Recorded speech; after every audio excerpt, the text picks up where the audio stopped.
Hello, everybody. Father Tom and I are going to do something just a little bit different this week.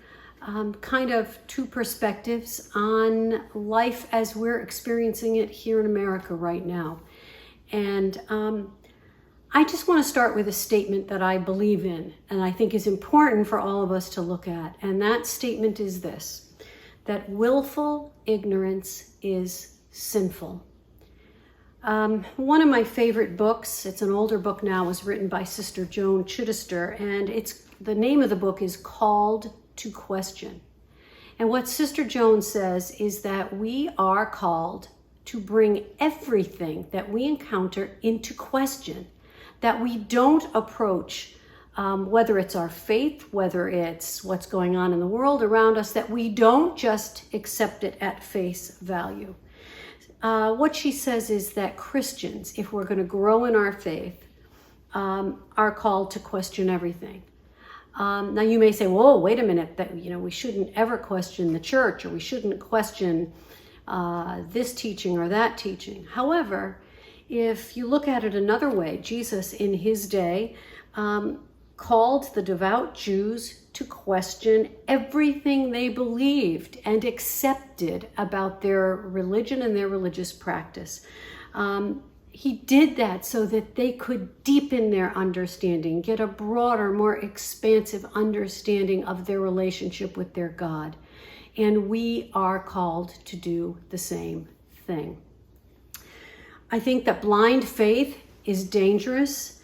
It stunts our spiritual growth. It can also box us into a corner. Certainty is dangerous because it shuts down our minds and our hearts and puts us in a judgmental mode of operating, of relating to other people.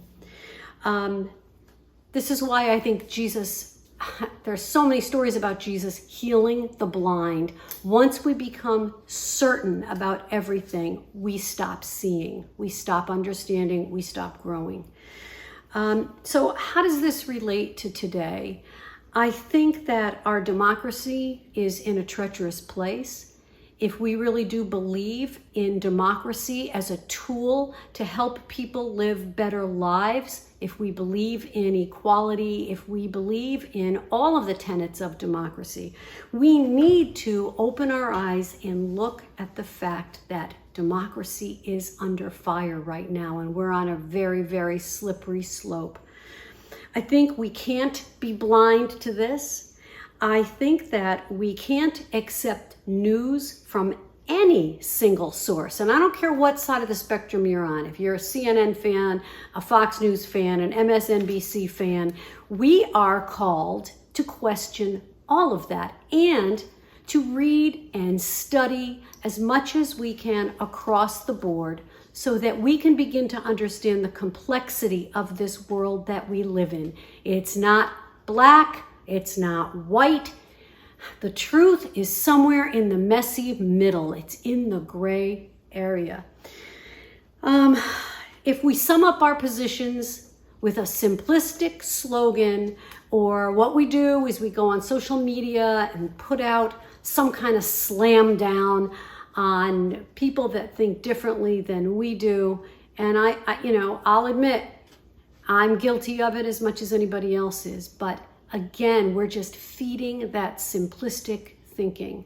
And we're really called to something much greater than that. I would urge you, very much so, to move to a position of being informed, to question all kinds of things. Don't accept anything at face value, and to do our homework. That's what I'm trying to do. That's what I would urge everybody in this community to do, because it is what will make us more understanding, more compassionate, smarter Christians. And so that's the message I have for you to consider this week. And now, Father Tom's perspective. What Barbara said is really a tremendous gift for all of us to listen to with both ears and to let it sink into ourselves. One of the fascinating aspects that we really oftentimes do not give enough time to and credit to is storytelling. We don't hear the stories behind the policies or behind the law or whatever it is. We don't hear those stories. And sometimes they're sort of put there to prove our point, or sometimes it's there to prove that it was this person is wrong or whatever it is, etc. You know what I'm talking about.